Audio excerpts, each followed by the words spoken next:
এই রেসিপিটা না আমি সোশ্যাল মিডিয়াতে প্রথম দেখি। তো আমার এই রেসিপিটা দেখে ভীষণ ভালো লাগে, তাই ভাবলাম বাড়ির সকলকে বানিয়ে খাওয়াই। তো এই রেসিপিটা নিয়ে একটু বলি। এই রেসিপিটার নাম হচ্ছে গোয়ালন্দ ঘাটের স্টিমার চিকেন।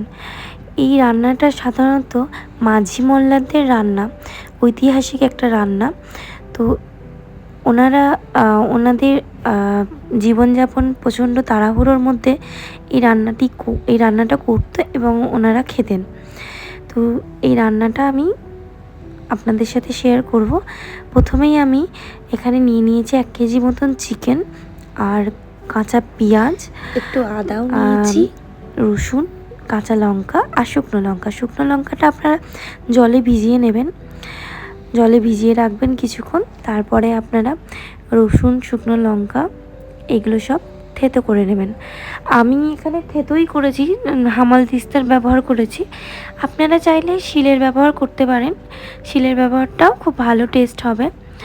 তারপরে এখানে আমি নিয়েছি চিংড়ি মাছ। সাধারণত চিংড়ি মাছটা এখানে লাগবেই। ওনারা কুচো চিংড়িটা ব্যবহার করতেন, আমি এখানে এই চিংড়িটাই ব্যবহার করেছি।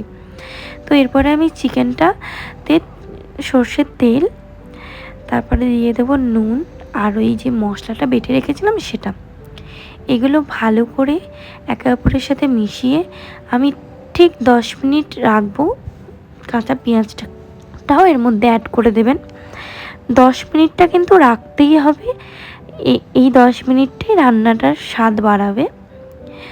তো এই 10 মিনিট রাখার পরে আপনি চিংড়ি মাছটা অ্যাড করে দেবেন। তারপর আবার একটু তেল দিয়ে ঠিক 2 ঘন্টা রাখবেন। 2 ঘন্টা রাখার পর আপনি একটা কড়াই নেবেন, কড়াইয়ের মধ্যে সামান্য একটু তেল দেবেন। তেলটা দেওয়ার পরে কিন্তু কড়াইটা প্রচণ্ড হিট হতে হবে, যেন ধোঁয়া বেরোয় সেরকম হিট করবেন।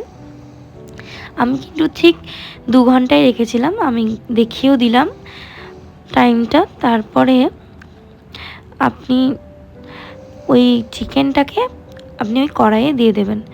তবে এই রান্নাটা কিন্তু খুব মানে একদম গ্যাসের ফ্লেম স্লো করে করবেন, কারণ এটা হাই ফ্লেমে কিন্তু হবে না, লো ফ্লেমে করতে হবে। প্রথমে কিছুক্ষণ নেড়ে নেবেন, কষিয়ে নেবেন। তারপরে একটা চাটু নিয়েছিলাম আমি, যেহেতু আমার কড়াইটা একটু পাতলা ছিল। আপনারা মোটা কড়াই যদি নেন তাহলে মোটা কড়াইটা দিলে চাটুর দরকার পড়বে না। তো আমি এখানে একটা চাটু দিয়েছিলাম, প্যান দিয়েছিলাম। তো ওর মধ্যে আমি পুরো চিকেনটা আধ ঘন্টা থেকে 45 মিনিট মতন ঢাকা দিয়ে হতে দিয়েছিলাম। আধ ঘন্টা 45 মিনিট পর খুলে দেখলাম পুরো একদম সুন্দর তেল ছেড়ে।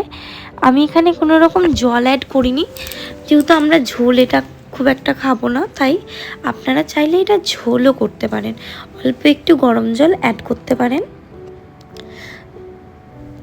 তো রান্নাটা আমার কমপ্লিট হয়ে গেছে কথা বলতে বলতে। আপনারা দেখুন রেসিপিটা কেমন লাগলো। ভালো লাগলে বলবেন, কমেন্টে লাইক করবেন। আর আপনারাও এটা কিন্তু নিঃসন্দেহে বানিয়ে খেতে পারেন, কারণ রেসিপিটা সত্যিই খুব ভালো। খুব তাড়াহুড়োর মধ্যে একগাদা মশলা দিয়ে নয়, কিন্তু ভীষণ ভালো রেসিপিটা।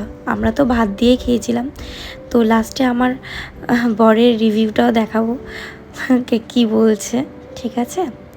তো চলুন এবার পরিবেশন করি। চিকেন আমার রেডি।